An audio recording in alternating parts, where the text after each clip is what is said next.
Louvado seja o nome do Senhor. Quero, neste momento, passar a direção ao pastor que está a trazer Aleluia. a palavra de Deus para os nossos corações nessa noite. Eu volto o microfone para o pastor. Amém. Glória a Deus. Aleluia. Bem, irmãos, hoje o assunto é meio longo, né? E como eu tinha falado com os irmãos, hoje nós vamos falar dos eventos finais. Eu falei de onde começou a igreja outro dia, né? Agora vamos ver onde ela vai terminar, onde vai dar isso, né? Quais são os próximos eventos que vêm pela frente? O que devemos esperar, né? Então vou começar por aqui, ó. A segunda vinda de Jesus. Os irmãos lembram que a primeira vinda de Jesus foi quando ele encarnou, quando ele veio, né, ao mundo em carne, nasceu de uma virgem. Então essa foi a primeira vinda. E agora o que nós aguardamos é a sua segunda vinda, a sua manifestação. Isso vai marcar o fim da igreja, né? O término do período da dispensação da igreja, né? E isso vai mudar, algumas coisas vão ficar diferentes, né? Porque vai mudar a dispensação. Toda vez que muda, algo acontece de diferente. Quando será a vinda do Senhor? Essa é uma grande pergunta que muita gente faz. Quando vai ser isso? Não sabemos, né? Porque tem tanta gente que marca tempo, especula, fala que esse ou aquele evento, aquela profecia. Vocês vão ver isso muito, né? Quando acontece alguma coisa grande no mundo, o povo enche aí de coisas. Mas o certo é que não sabemos quando vai ser a sua vinda. Porque no livro de Mateus, capítulo 24, verso 36, fala: mas naquele dia e hora ninguém sabe, nem os anjos do céu, mas unicamente o meu Pai. É o que disse Jesus, tá? Mas uma coisa sabemos, que está próximo. Não sabemos quando, mas sabemos que está próximo. No livro de Hebreus, capítulo 10, verso 37, diz: porque ainda um pouquinho de tempo, e o que há de vir virá, e não tardará. Então ele não vai tardar, ele vem rapidamente, tá? E Apocalipse também, no finalzinho do Apocalipse, no capítulo 22, verso 20, diz que aquele que testifica essas coisas diz: certamente cedo vem. Amém. Ora vem, Senhor. Então essa é a orientação dele, que não sabemos que dia nem que hora, mas que sabemos que já está próximo. Como é que vai ser? Bom, isso vai acontecer, a sua vinda vai acontecer em duas fases. Lembra que eu falei para vocês que a primeira vinda foi quando ele veio em carne. A segunda vinda vai vir em duas etapas, mas todas as duas etapas fazem parte dessa vinda. Porque na primeira etapa ele vem até das nuvens, tá? E vai arrebatar a igreja. É aí que termina o período da igreja, com o arrebatamento dela, tá? Mas ainda depois de mais 7 anos, aí que ele vem definitivamente. Bom, então vai acontecer em duas etapas. Primeira etapa, ele vem até as nuvens, as pessoas aqui no mundo não vão ver, ele vai raptar, ele vai retirar a sua igreja. Então, ele vai levar a igreja num instante. Olha o que diz a palavra de Deus em 1 Tessalonicenses, capítulo 4, verso 16. Porque o mesmo Senhor descerá do céu com alarido, com voz de arcanjo e com a trombeta de Deus. E os que morreram em Cristo ressuscitarão primeiro. Então, no verso 16, fala que os que morreram em Cristo ressuscitarão primeiro. O verso 17, depois nós, os que ficarmos vivos, seremos arrebatados juntamente com ele nas nuvens. Então quem já tiver morrido, naquele dia ressuscita primeiro, e vai ao encontro dele nos ares, tá? Depois os que estiverem vivos, sobem ao encontro dele nas nuvens. Isso num instante. Então faz diferença quem vai primeiro aí nessa situação não, tá? Isso tudo é encontrar com o Senhor nos ares, tá? E assim estaremos sempre com o Senhor. Então, na primeira etapa, ele vem até as nuvens. Aí vai haver uma mudança, porque agora temos um grupo de pessoas que foi arrebatado, que está lá nas nuvens, que está num lugar reservado. Esse lugar é o lugar da ceia. Sabe essa ceia que nós participamos todo mês? É só uma lembrança, é só uma mnemônica, para nós nos lembrarmos que nós vamos participar da ceia com o Senhor após o arrebatamento, num lugar que está preparado lá já há muito tempo, tá? Então, aquela que vai ser a ceia, essa aqui é só uma mnemônica, tá? Isso vai acontecer no momento, bem rapidamente, porque 1 Coríntios, capítulo 15, verso 52, diz que num momento, num abrir e fechar de olhos, ante a última trombeta, porque a trombeta soará e os mortos ressuscitarão incorruptíveis e nós seremos transformados. Olha, vai haver uma transformação de corpo. Então, na hora do arrebatamento, os que estiverem mortos ressuscitam, né? E eles ressuscitarão incorruptíveis, né? Com uma outra situação, não com esse corpo corruptível. E nós que estivermos vivos seremos também transformados para encontrar com o Senhor nos ares. Ali começa duas grandes situações, com o povo que está embaixo e com o povo que está em cima. Agora temos duas situações, após o arrebatamento. Quando vai ser o arrebatamento mesmo? Não sabemos, a qualquer momento, pode ser hoje, né? Ainda não falta nada para que isso aconteça não. Então, se tocar a trombeta, aí nós vamos ter dois grupos de pessoas, um grupo que foi arrebatado e um grupo que ficou aqui na terra. Para o grupo que foi arrebatado, temos uma situação. Para o grupo que ficou aqui é outro, tá? Mas antes de falar desses dois grupos, olha o que diz o Evangelho de João, capítulo 14, versículo 3. E quando eu for e vos preparar lugar, virei outra vez e vos levarei para mim mesmo, para que onde eu estiver, estejais vós também. Virei outra vez. Então ele está dizendo que vai voltar de novo. Ele veio naquela primeira vinda e agora ele está dizendo aqui no Evangelho de João ao seu povo que ele virá outra vez. Então isso é uma promessa dele, e dentro dessa promessa ele vem buscar o seu povo. O povo, quem é que ele vem buscar? Os lavados e remidos no sangue. Quem é os que vai entrar? Não sei, mas os que não vai eu sei, né? Uma listinha lá no Apocalipse, tem várias listas aí. Que é assunto para outro momento. Hoje eu quero falar desse, porque já está extenso no que nós vamos falar aqui, tá? Então ele vem rapidamente, segundo a promessa dele, tá? Bom, na segunda fase, ele vem, essa fase é chamada de revelação. Primeira fase, arrebatamento. Segunda fase é a revelação de Jesus em glória. É quando ele virá gloriosamente. Eu volto nesse assunto mais na frente, na volta dele, porque entre a primeira e a segunda fase vai acontecer algumas coisas que eu quero explicar para vocês aqui no meio, tá? Entre a primeira e a segunda fase dessa segunda vinda de Jesus, é uma questão de 7 anos. Tem 7 anos aí, tá? E nesse meio vão acontecer muitas coisas, e elas são tão importantes quanto, tá? Para a gente saber o que vai acontecer.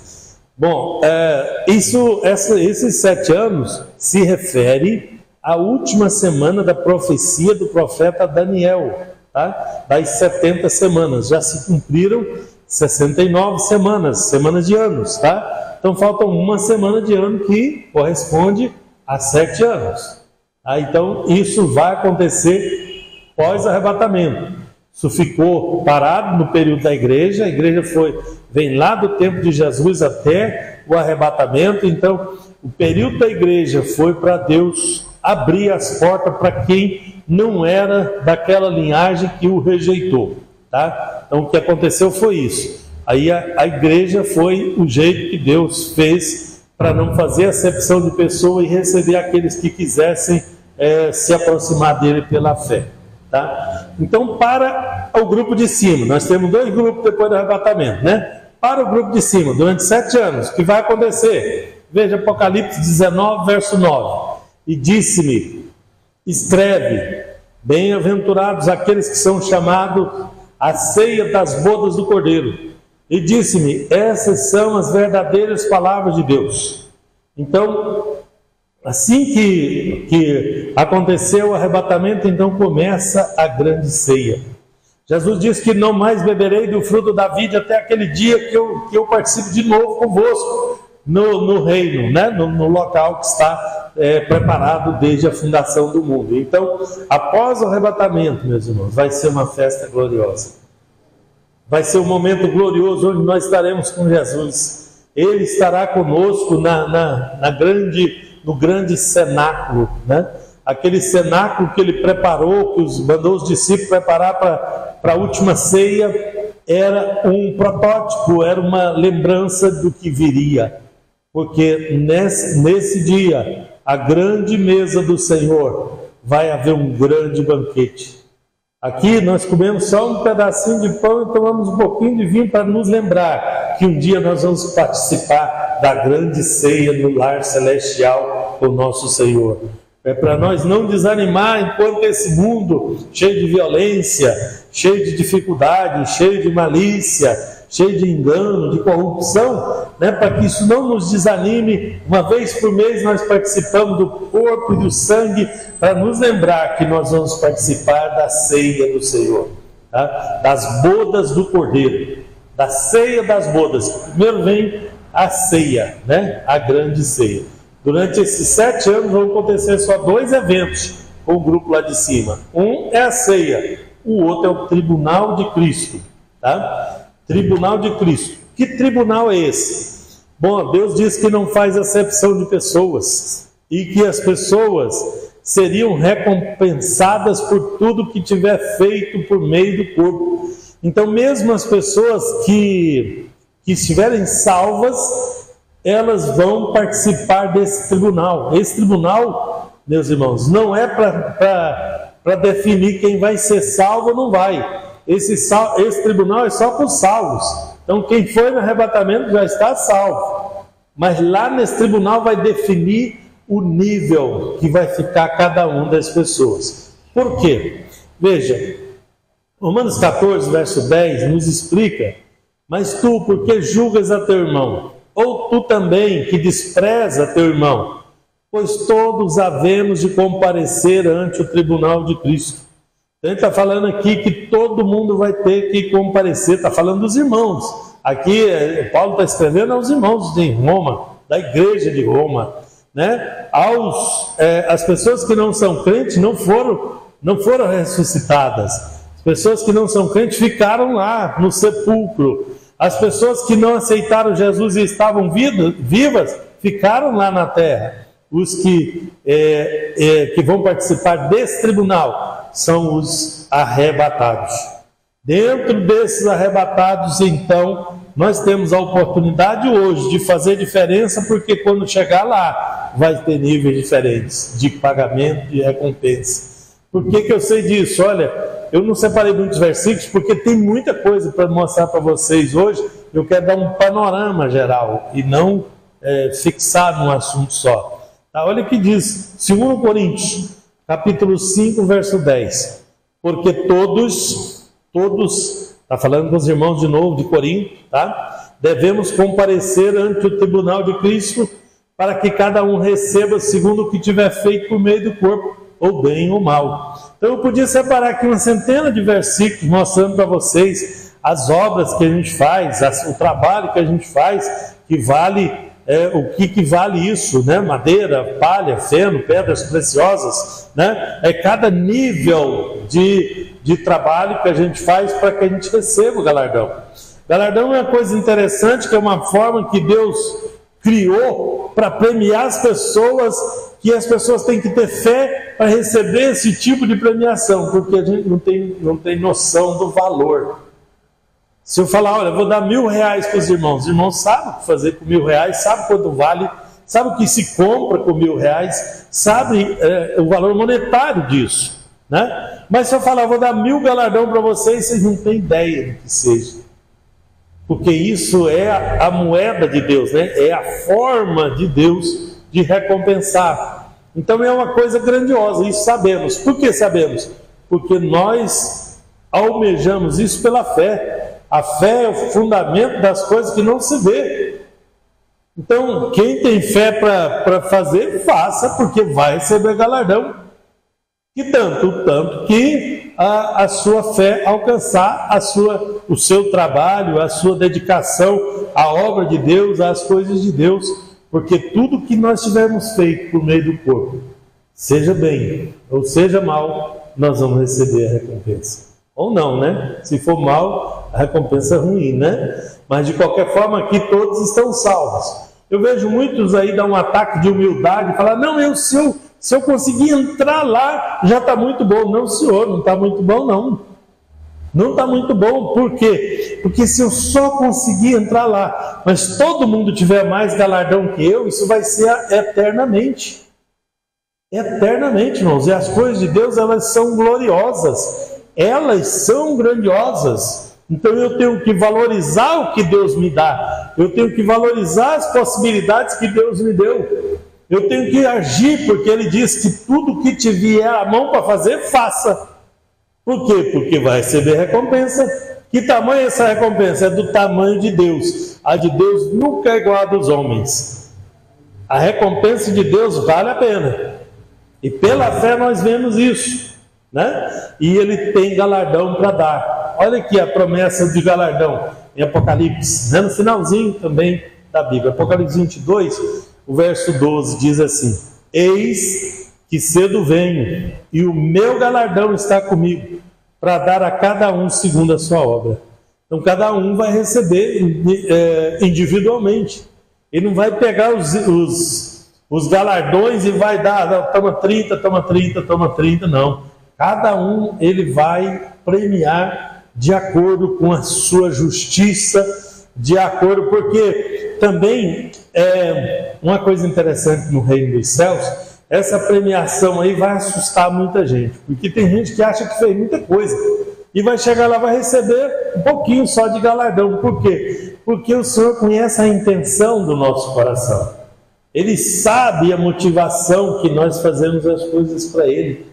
Ele sabe o que tem dentro de nós quando nós fazemos isso ou fazemos aquilo. Isso aqui é maravilhoso, né? Então, esse pagamento vai ser o pagamento mais justo que existe.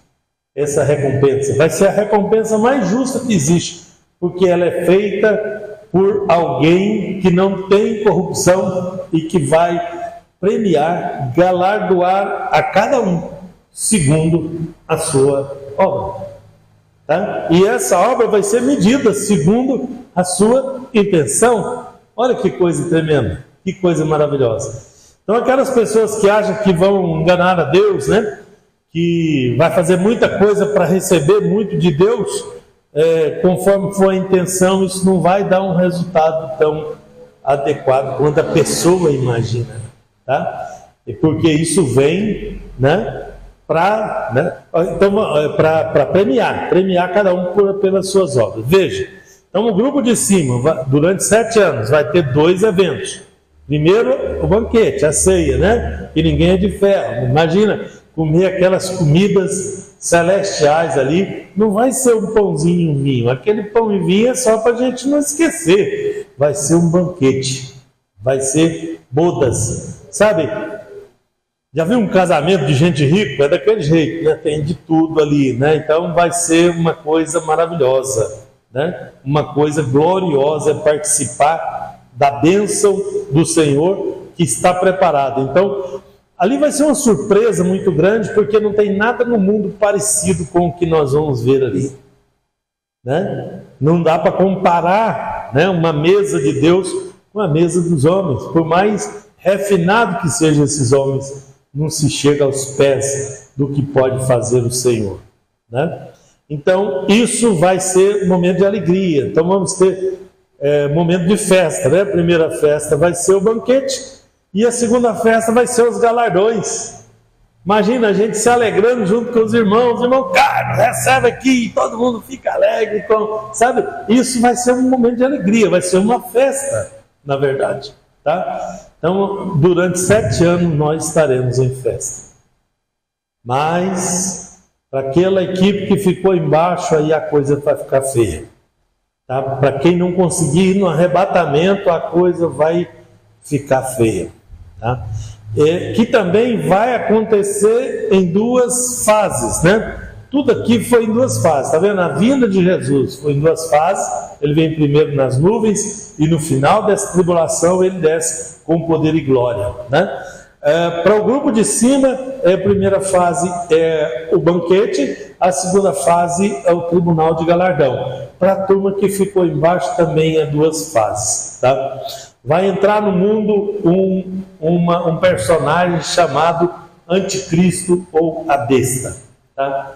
Na verdade, a besta tem 2 versões também. Tem a besta que subiu do mar e a besta que subiu da terra.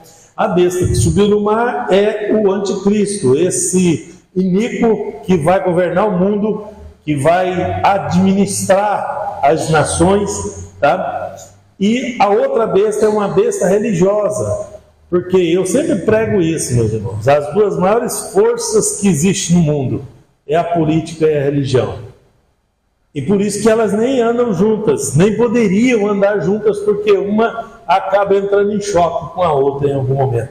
Mas o mal vai se juntar nessas 2 forças e vai ter os 2, porque não dá para um fazer esses 2 trabalhos, porque as 2 coisas não se misturam. Vocês vão entender isso, tá? Então, uma besta é a besta que subiu do mar, que é esse anticristo, que é esse iníquo que vai governar. E o outro que tem poder também é o poder religioso, que é uma besta que vai cuidar da religião, né? E vai acabar com tudo que se chama Deus, com tudo que é Cristo, tudo que é Bíblia, vai acabar com tudo isso e vai estabelecer a religião oficial do mundo, né? Onde esse líder vai liderar, né, esse mundo iníquo, tá? Então, isso lembra que a igreja já foi, os pregadores já foram, os irmãos já foram, mas e se ficou algum pregador para trás, se ficou alguém que vacilou aí, né, e tal, e ficou para trás, né, esses também não vão ajudar, porque depois que a igreja for arrebatada, esses teoricamente são os primeiros que vai arrepender, falar de misericórdia, fiquei, né? Então esses aí não vão ajudar o anticristo. Eles vão tentar salvar o seu próprio pescoço, vivendo, né, de uma forma diferente.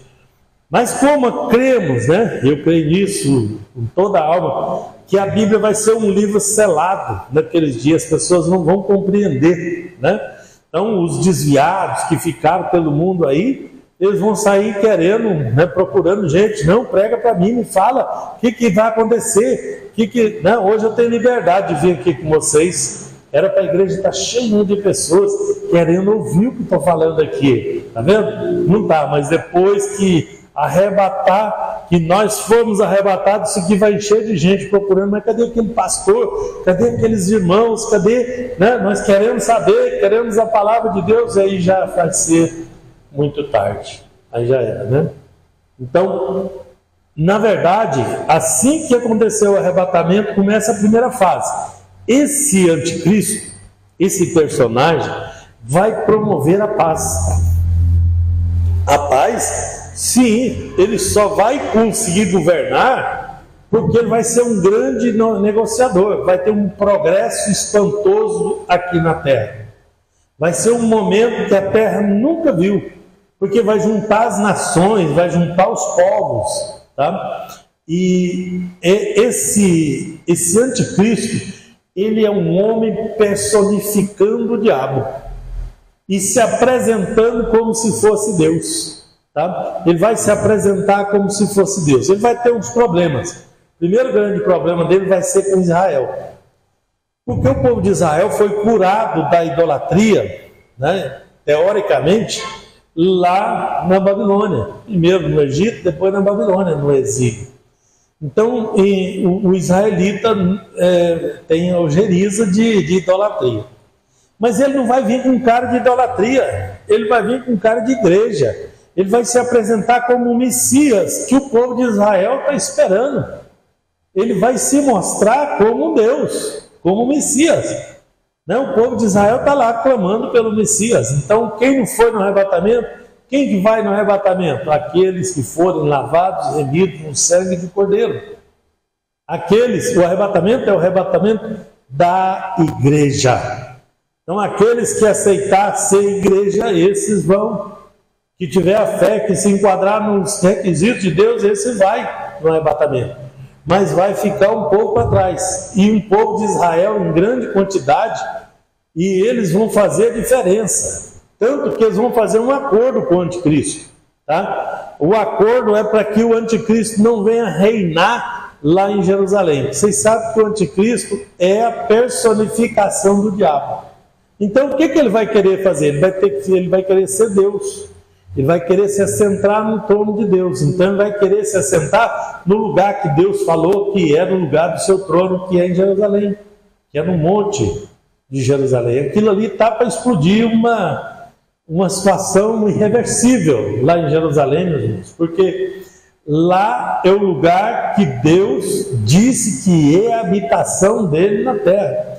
Então esse lugar é defendido pelas maiores religiões do mundo. Todo mundo quer aquele lugar.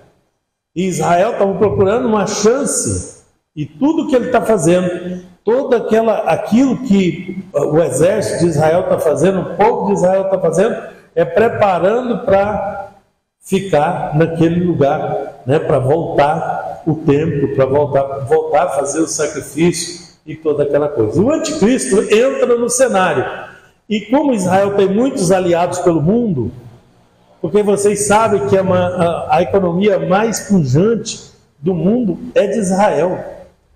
Então produz armas, produz tecnologia, então tem muitos aliados fortes pelo mundo.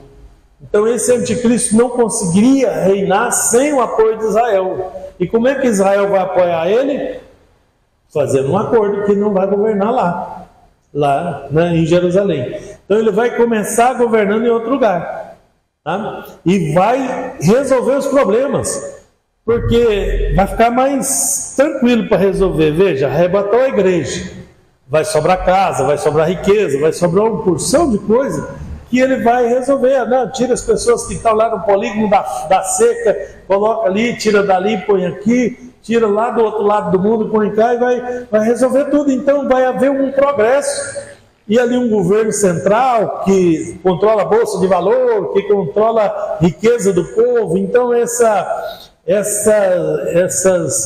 esses passos comunistas que nós estamos vendo o mundo dar, tudo é uma preparação para esse comunismo socialista de um grande ditador que só vai conseguir se ele tiver um preparo aqui, se o mundo tiver preparado para essa gestão. Então, não se assustem, meus irmãos. Esse mundo jaz no maligno. Nós estamos muito pertinho do arrebatamento. Isso tudo que está acontecendo vai acontecer para que esse iníquo, para que esse sujeito aí, personificando o diabo, possa governar. E nós estamos na festa. Nós estamos na festa, não esquece. Aqui é que a coisa vai estar complicada, porque durante 42 meses, tá? 3 anos e meio. Durante 42 meses ele vai conseguir um progresso espantoso nesse mundo, tá? O tempo dele vai ser curto também, né? Porque, né?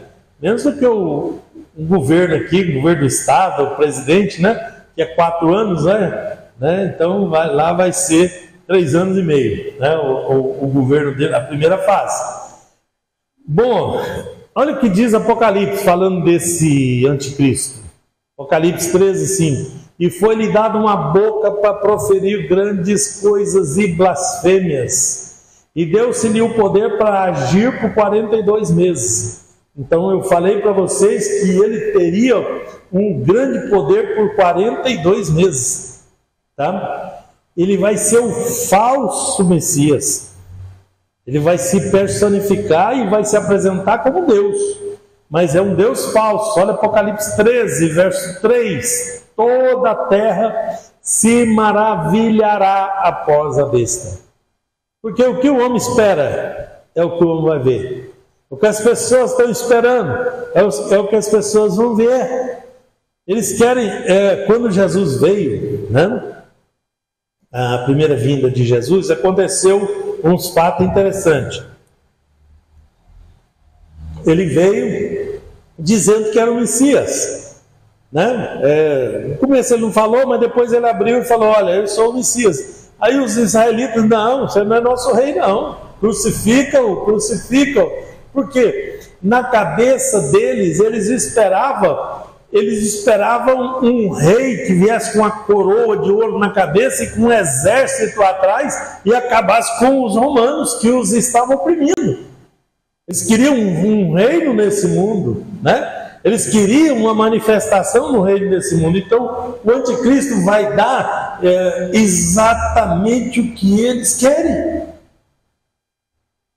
Vai vir com poder mundial, com poder financeiro, poder econômico, poder religioso, porque a outra besta vai fazer a outra parte.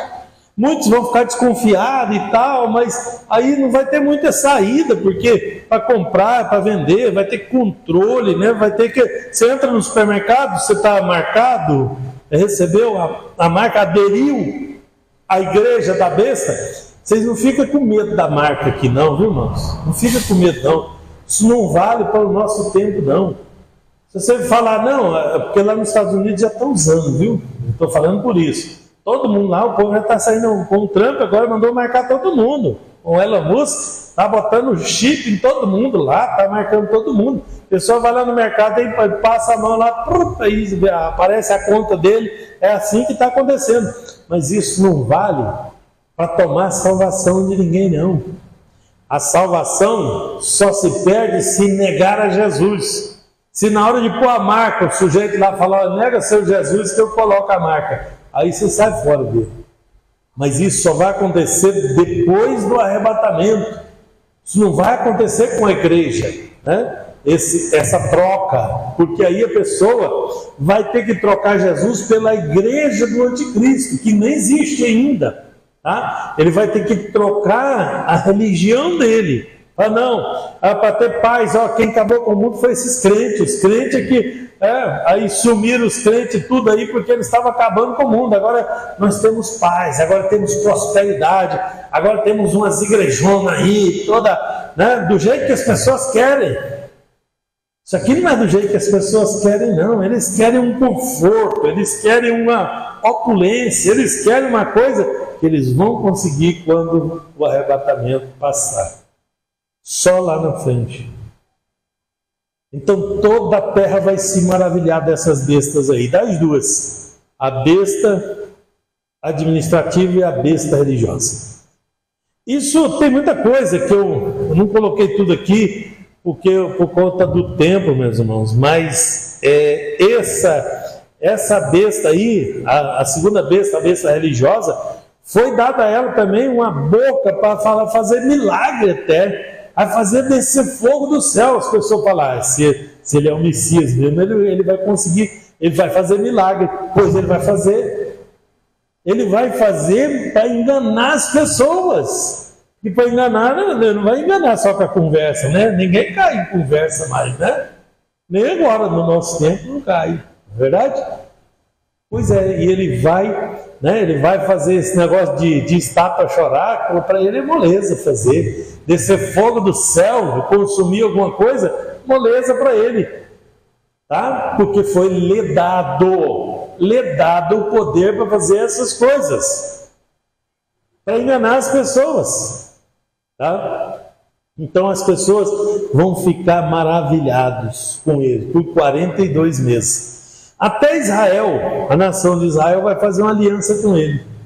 A aliança é para durar 7 anos. Assim que começar o governo dele, ele vai querer governar em Jerusalém. Israel vai falar: não, vamos negociar, eu não te apoio. Não, ele precisa do apoio de Israel inicialmente, né? Então ele vai governar de outro lugar. Sei lá onde, Nova York, Holanda, lá onde tem um tribunal de Haia, é um lugar no mundo, ele vai escolher um lugar. Deve ser um lugar importante no mundo que ele vai escolher. E não vai ser Jerusalém, né? Então vai fazer esse concerto, essa aliança com Israel, uma aliança de 7 anos. Interessante essa aliança de 7 anos, né? Porque o 7 é um número interessante nisso, né? Porque quem é que vai dar a eles o tempo que falta, né? Falta só 7 anos nessa época aí. Mas quando terá metade, 42 meses, no meio do período, tá? 42 meses é 3 anos e 6 meses, é a metade de 7 anos. Nessa metade, ele vai romper o acordo que ele fez com Israel. Ele tinha feito um acordo que não ia governar lá em Israel. Só que ele cresceu tanto lá fora, ele desenvolveu tanto, ele ficou tão forte, ele falou, agora eu estou mandando todo mundo. O que é Israel agora contra mim? Né? Agora eu dou conta de subjugar qualquer um, eu quero mandar em todo mundo, vou governar lá em Jerusalém. E quando a abominação for colocada no lugar santo, aí vai começar a catástrofe. Então, a segunda parte do reinado dele, a primeira parte, só alegria, tá? Só prosperidade, só paz, tá? Vai resolver os problemas, mas a segunda parte, lembra onde nós estamos, hein? Nós estamos na festa lá em cima, tá? Já acabou a ceia lá, já acabou o banquete, nós estamos tudo de barriga cheia, agora vamos para tribunal de galardão, mano. Festa ainda, e ele está aqui. Olha o problema que ficou aqui embaixo, tá?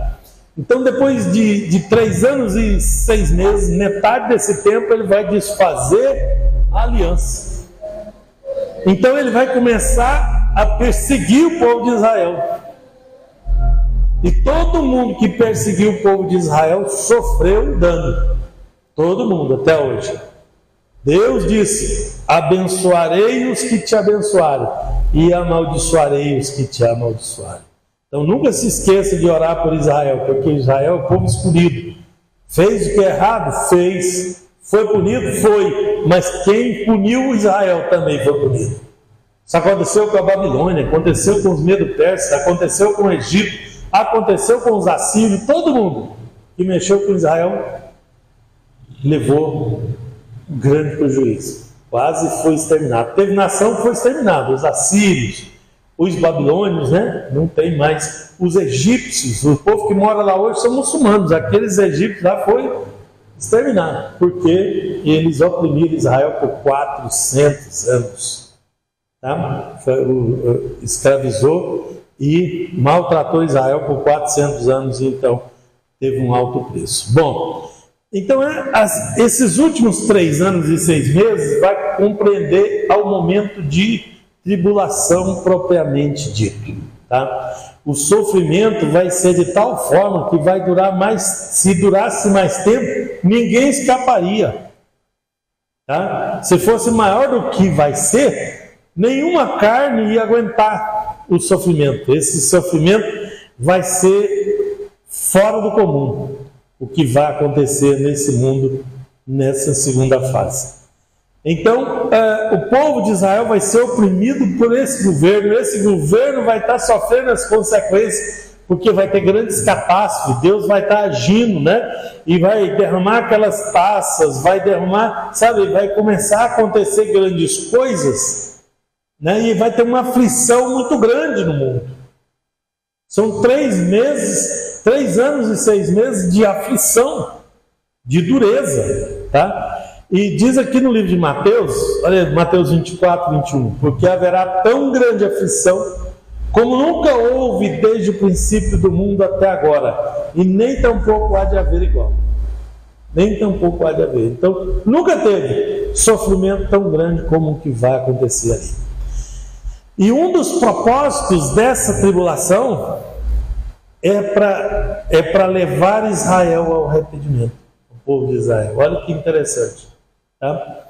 Então, tem uns grupos aí discutindo se a tribulação vai ser depois do arrebatamento, no meio do arrebatamento, o arrebatamento vem no meio da tribulação ou vem antes. Vamos acabar com essa discussão hoje. Eu vou explicar para vocês o que acontece. Deus deixou já pré-determinado. As 3 primeiras festas foi lá da primeira vinda. Foi a morte e a ressurreição de Cristo, o Cordeiro Pascal, depois que ressuscitou e tudo. Está lá. A segunda festa é a festa de Pentecostes, que é 50 dias depois daquela primeira, tá? Que é outra coisa, festa de Pentecostes é a festa da igreja, do Espírito Santo, tá? Então ele estabeleceu a igreja, colocou o Espírito Santo, e isso vai até onde? Até o arrebatamento. Então as 3 últimas festas, a ordem das 3 últimas festas não deixa nenhuma dúvida. Primeira festa, trombetas. A festa das trombetas é o arrebatamento, tá? Shofar.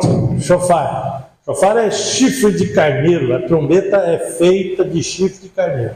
Quando tocar a trombeta, a igreja vai ser arrebatada. Então o primeiro evento é o toque da trombeta, porque é a primeira festa. A outra festa que vem em seguida, a Yom Kippur, é a festa do perdão.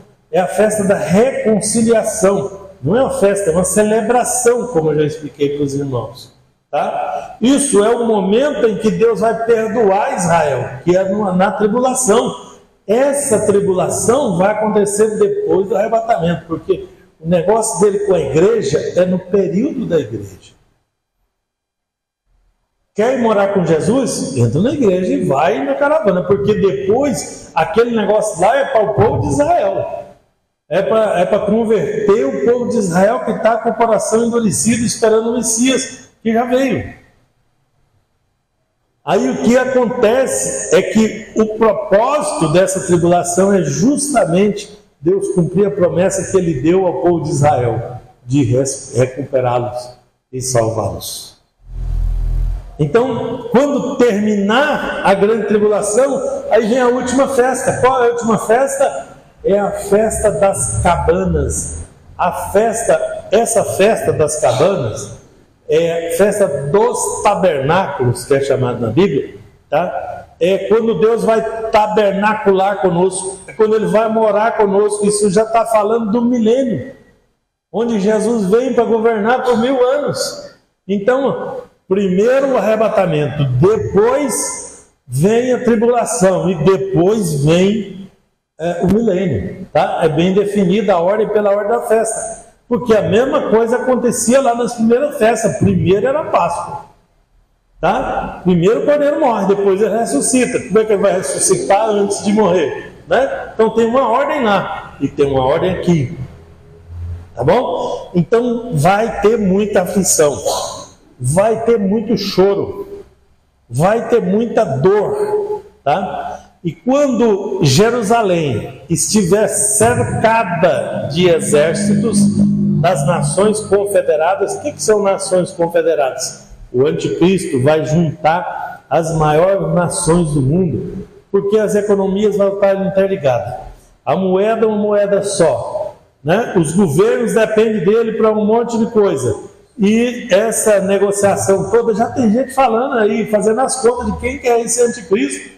Porque se o tempo está próximo, então ele tem que estar por aí, né? Ele já tem que estar no nosso meio. Pois eu acho que ele vai se levantar do nada, né? Não é nenhum desses personagens que as pessoas estão falando. Do mesmo jeito que a marca da besta não tem nada a ver com o que já tem, é algo que ele vai criar para dominar na época dele, que é diferente, tá? Então, quando os exércitos confederados que estiver juntos para guerrear contra Israel, né, sob o comando da besta, né, e os judeus vão estar lá sem esperança de salvação, vão estar oprimidos lá, né, a ponto de ser tragado pelos inimigos, então Jesus virá em socorro, porque eles vão clamar. Porque é o que o povo de Israel faz, quando ele se vê em aperto, o que ele faz? Ora e pede e clama. Olha, pode falar o que for daquele povo, mas é o povo que tem fé, viu? Quando a coisa aperta, eles oram. O povo de Israel ora, meus irmãos, e ora lá no Muro das Lamentações, e ora mesmo. Então, na hora que eles estiverem em maior aperto, eles vão orar, eles vão pedir. E aí Jesus vem para socorrê-los. Porque um dia Jesus veio, né, para socorrer o mundo, mas eles rejeitaram. O que eles fizeram? Não, esse não é nosso rei. Crucificam. Agora Jesus vai esperar eles clamar, a hora que estiver doendo, né? A hora que a coisa estiver feia para eles, aí Jesus vem em seu socorro. Tá? É essa a regra. Tá? Bom, aí vem a segunda fase que eu falei para vocês, porque a segunda vinda de Jesus acontece em duas fases. A primeira fase da vinda, ele vem arrebatar a sua igreja. Deixa eu fazer uma pergunta que todo mundo me faz e eu vou fazer para vocês. Tá? Não sei por que as pessoas querem saber isso, né? Porque eu estou falando para vocês que a igreja, toda pessoa que não é do sangue de Israel e quiser aceitar Jesus, ele se torna igreja também. Veja, tem três tipos biblicamente, tem três tipos de pessoa no mundo. Tem um gentil, tem um judeu e tem a igreja. Três tipos: gentil, judeu, igreja. Quem é o gentil? É aquele que não nasceu de Israel, que não nasceu do sangue, é aquele que está perdido, porque ele está solto no mundo. Segundo, judeu. Quem é o judeu? Aquele que nasceu do sangue dos judeus da promessa, daquelas famílias da promessa lá. Tá? Esses aí, se aceitar Jesus, eles se transformam em igreja. Quem é a igreja? A igreja é formada por judeus convertidos ou gentios convertidos. Aqui na nossa região não tem muito judeu, mas os convertidos então é tudo gentio, que não era da promessa, que aceitou Jesus, virou igreja. Mas tem muito judeu que aceitou Jesus, virou igreja também. Esses vai no arrebatamento também. Então estou falando para vocês que o conserto de Israel é dos que ficarem, e vão ficar muitos, que o exército de Israel vai ser grande ali, vai dar trabalho para esse povo do anticristo. Tá? Então, infelizmente, né, eu tenho orado por Israel, tenho orado pelo meu povo, mas infelizmente vai ficar muita gente. Tá? Então, a igreja, foi resolvida a questão da igreja durante o período da igreja. E me pergunta, mas e os gentios, ainda vai ter chance na grande tribulação? Não sei, a Bíblia não fala, tá? Realmente não fala na Bíblia, mas eu espero que tenha, porque Deus, até quando corrige, Ele é muito misericordioso, né? Eu espero que tenha, sinceramente, mas não posso afirmar, porque esse período é um período para Deus fazer um concerto com o seu povo, Israel. Tá? Então, se não tiver possibilidade mais, depois que fechar as portas da igreja, infelizmente é isso mesmo que pode acontecer. Tá? Mas espero que tenha, né? Espero que tenha. Bom, então na vinda dele, que agora eu vou falar da vinda dele, ele veio primeiro até as nuvens, arrebatou a igreja, aconteceu a primeira fase lá, nós está lá com Jesus, Jesus está lá com nós, e o pau está comendo aqui embaixo, né? Anticristo, besta, está tudo, né, acontecendo no mundo. Mas na hora que o povo de Israel clamar, na hora que tiver em aperto lá, terminando ali, encerrando a última semana de Daniel, no fim dos 7 anos, eles vão clamar. E quando eles clamar, então Jesus virá. Essa vinda, é a segunda fase da segunda vinda, é chamada da revelação de Jesus em glória. Ele vem com seus santos anjos, descendo sobre o Monte das Oliveiras. Olha, todos nós que estamos lá com ele, vamos voltar junto com ele. Vestido de branco, um exército celestial. Imagina Jesus descendo com os anjos e com os salvos. Todo mundo junto descendo. E o anticristo aqui, apertando o povo de Israel, apertando todo mundo, né? Aí a gente pensou, agora eu vou tirar a forma, vou dar ao menos um cascudinho no diabo, né? Tirar uma casquinha dele. Mas não vai acontecer, porque a Bíblia diz que ele vai exterminar esses exércitos com a espada que sai da boca dele. O que é isso? Com a voz. Vem aquele monte de aviãozinho lá, né? Cheio de ogiva nuclear para jogar em Jesus, Jesus cai tudo lá. bagunça tudo. Então, não vai sobrar para nós, né? Jesus vai subjugar todos eles, tá? Então ele vem com seus santos anjos, ele vem com seu povo e vai descer sobre o Monte das Oliveiras. O Monte das Oliveiras é uma elevação que tem em frente de Jerusalém. A cidade velha de cá, o Vale do Cedron no meio, o Monte das Oliveiras de lá. Eu não sei se é de propósito, mas criaram um cemitério do lado de lá. Eles falaram, já que Jesus vai vir aqui no Monte das Oliveiras, na hora que ele descer aqui vai ressuscitar um monte de gente, né? Porque quem é que resiste o poder daquele que vive e reina para sempre, né? E do outro lado, em Jerusalém, pois vocês acreditam que os muçulmanos fizeram a mesma coisa? Um cemitério beirando o muro da cidade velha, né? Portão Dourado. Portão Dourado. Se vocês for pesquisar, aí se chama Portão Dourado. Ele está lacrado. Ele vai ser derrubado na vinda de Jesus. Tá? O Portão Dourado no muro. Porque ele é bem no rumo do Monte das Oliveiras. Então Jesus vai descer lá no monte e vai entrar em Jerusalém por ali. E para ele vir de lá, aqui tem um cemitério de lá e outro de cá. E construído. Está escrito na Bíblia como é que vai ser. Então, né, alguém... mesmo fala que não acredita em Jesus, mas botou os túmulos deles ali no rumo da entrada para ver se, né, se ressuscita com a vinda de Jesus. Porque ressuscitou mortos, para ele foi moleza fazer isso lá atrás. Não é verdade?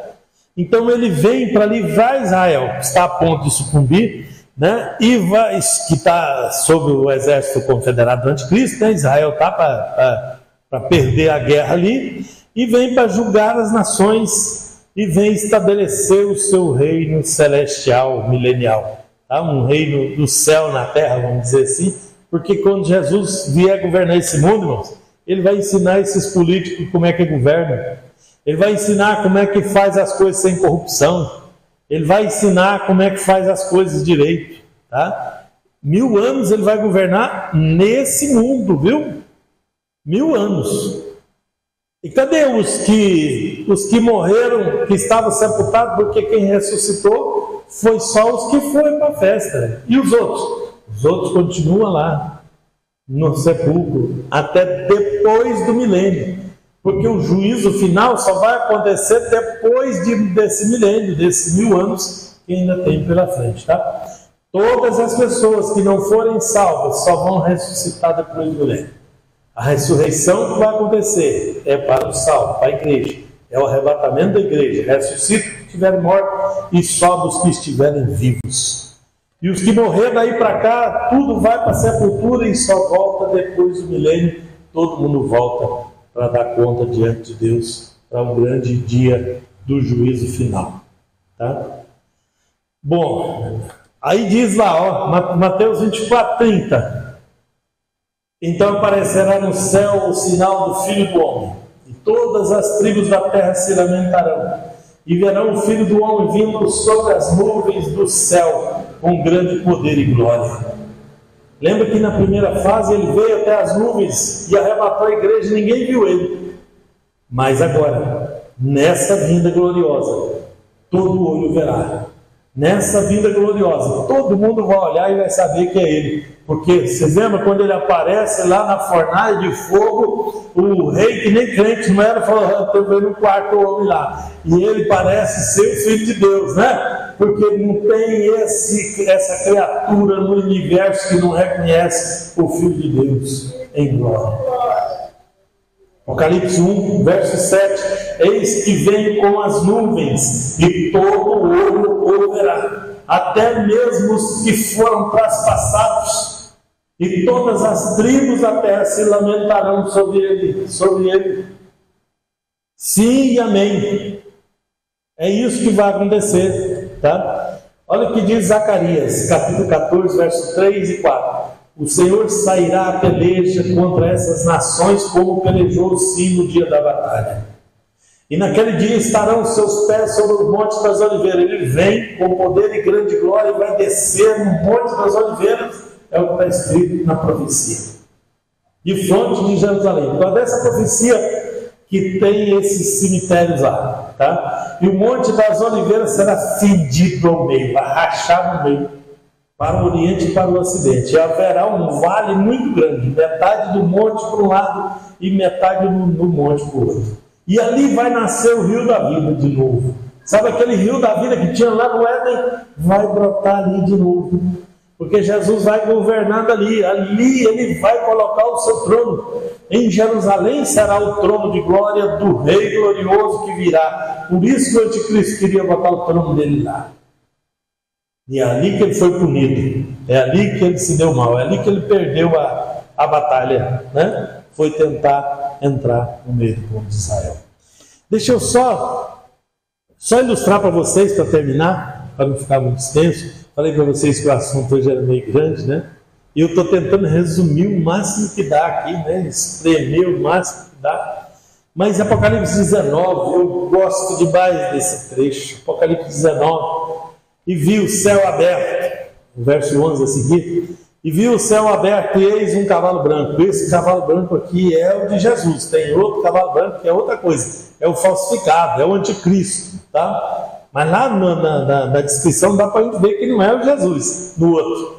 E eis que, porque ele tenta imitar Jesus de todo jeito, né? A questão dele é querer ser Deus, querer ser o Cristo, né? E o que estava sentado sobre ele se chama fiel e verdadeiro, e julga e peleja com justiça. Então o fiel e verdadeiro, que é Jesus, o Filho de Deus, vem sobre o cavalo branco. E os seus olhos eram como chama de fogo. E sobre a sua cabeça havia muitos diademas. E tinha um nome escrito que ninguém sabia senão ele mesmo. Então ele vem coroado de glória. Ele vem com poder e grande glória. E estava vestido de uma veste salpicada de sangue. E o nome pelo qual se chama é a Palavra de Deus. E seguiam-no os exércitos do céu em cavalos brancos. Olha os exércitos do céu, nós estamos aí no meio dessa turma, viu? E vestido de linho branco, fino, branco e puro. Imagina, né? A grande recompensa só de nós vir sentado no cavalo branco, no meio do exército de Jesus, para mim já é um momento glorioso, o êxtase, o momento maior da minha vida. Imagina, nós temos esperança de vir no meio desse exército. E da sua boca saiu uma espada aguda para ferir com ela as nações. E ele as regerá com vara de ferro. E ele mesmo é o que pisa o lagar do vinho do furor e da ira do Deus Todo-Poderoso. Ele vai vingar o Deus Poderoso, porque aqueles blasfemos, aquelas pessoas iníquas, aqueles enganadores, todos serão derrotados naquele dia. E no manto e na sua coxa tem escrito Rei dos Reis e Senhor dos Senhores. É para respeitar, para os exércitos do mundo respeitar aquele que vive e reina para sempre. E essa é a nossa esperança, essa é a esperança da igreja. Essa tem que ser a nossa esperança, meus irmãos. Porque o nosso rei virá, não tardará. Nós aguardamos ele. E ele vem, né? Ele vem e primeiro ele vai nos livrar. Imagina o que aconteceu com nós. Nós estávamos aqui nesse mundo, numa noite quente, maravilhosa, de repente, pá, o arrebatamento. Aí nós vamos para cima, passa por cima dos problemas e desce com Jesus com poder e grande glória. O problema fica para os outros que ficam aqui embaixo.